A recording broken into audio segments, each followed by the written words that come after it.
couldn't say anything, you know, so I befriended a lot of, you know, different types, gay, guys, and stuff, so I had a ball with them, because in fact, they always said, yeah, I was very naive back then, I really was. I didn't know I had my foot back then.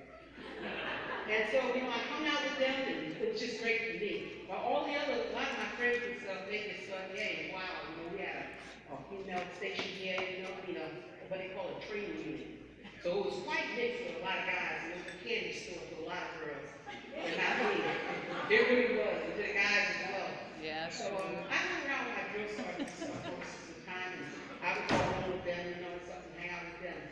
Well, that's how I met my first husband. Because he made a bet with the rest of the guys that I don't think she's like them. There's something different about her. And actually, I wish he had kept it that way. Just kept on going. But I got married. And I still stayed in service. And I stayed in Uncle Sam's Army for 21 years. Wow. Fort Dix was interesting. Very interesting. Yes, it is.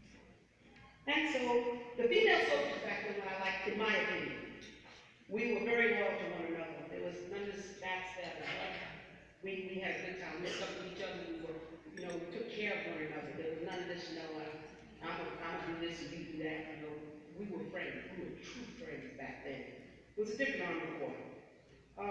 You kind of did what you had to do, and you know, just did what you were told. When the guys came up to you and said, you know, drill first sergeant, whatever they were, you just do it. There was none of this, you know, I'm gonna look out.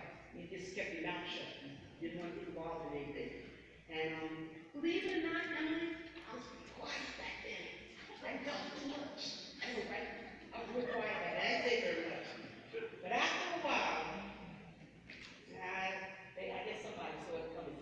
My company commander, my first sergeant, was like, you know what? You got a lot of potential. And I was like, potential? What does that mean, potential? I had to figure out what potential was. Well, as the years went on, I found my potential. We as females in the Army back then, we were supposed to make coffee. I don't really drink coffee. I didn't want to make coffee. So I was like, okay, I'm going to make y'all some coffee, all right? I made the worst coffee that I possibly could. I never asked to make coffee again. So I began to find ways to get out of things. And I moved up the ranks. And life changed quite a bit. I went into things I had no idea I was going to be at.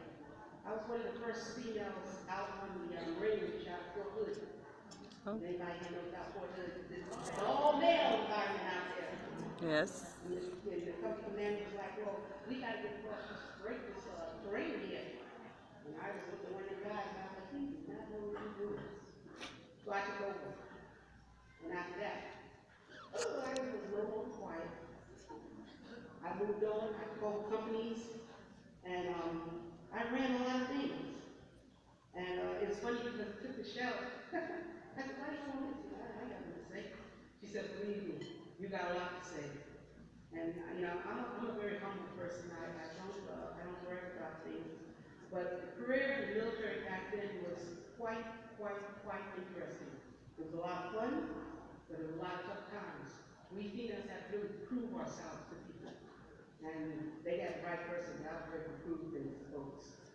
I wasn't sitting back no longer. Oh, they just go with the females back then. Nah. I wasn't really one of those male-ish guys that either. You know, I wanted to be married, I wanted to find a husband, I wanted to, you know, have kids and stuff. Yes. He was out, he came out. And I just thank God I got two wonderful children. And my time in the service, those 21 years that I was at Con was fantastic. It got to the point where even males got jealous of us during that time period. It's a different time period for those of you in the service now. Totally different. We had what we called the timid men back then.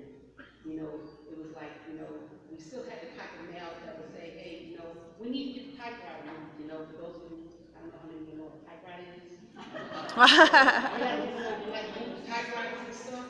It was like, well, let them do it, you know. And then our men that were in the, you know, administrative fields was like, yeah, why don't she have to move? So this is during the time when men were like, yeah, if she's making the same money as me, and she needs to do the same thing for me. So the war began. The Army War.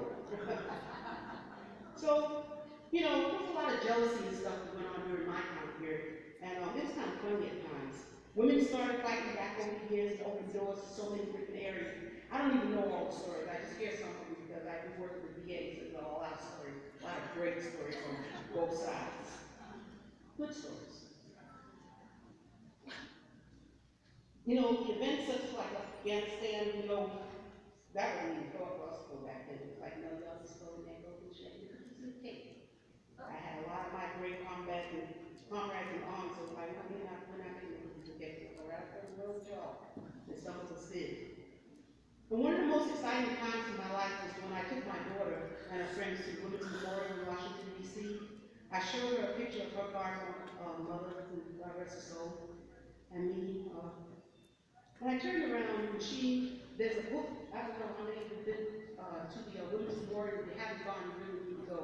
There's a book that sits there, and I turned around and my daughter was writing a memo to me. That is then when I knew what I had done and what many of you out here are going to do and continue to do, and that is not give up the fight. Eleanor Roosevelt had made a statement one time, and, well, I'm sorry, this is a quote. I've talked to Tracy Pinston. She was the director of the Army Small Business back then. She's the highest ranking female African-American senior executive service member. I share a source of strength and success, she said, and those are my mentors. My family, my team members, for clearly they have made us successful. And of course we cannot leave out our successors, our children. Our children who will come along after us, she said. Dream it, believe it.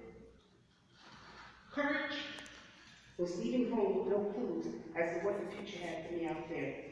Being locked in a military vault during the bombing at the 5th Corps A.P. Building in Germany, where I was stationed for over 10 years, that was a scary time.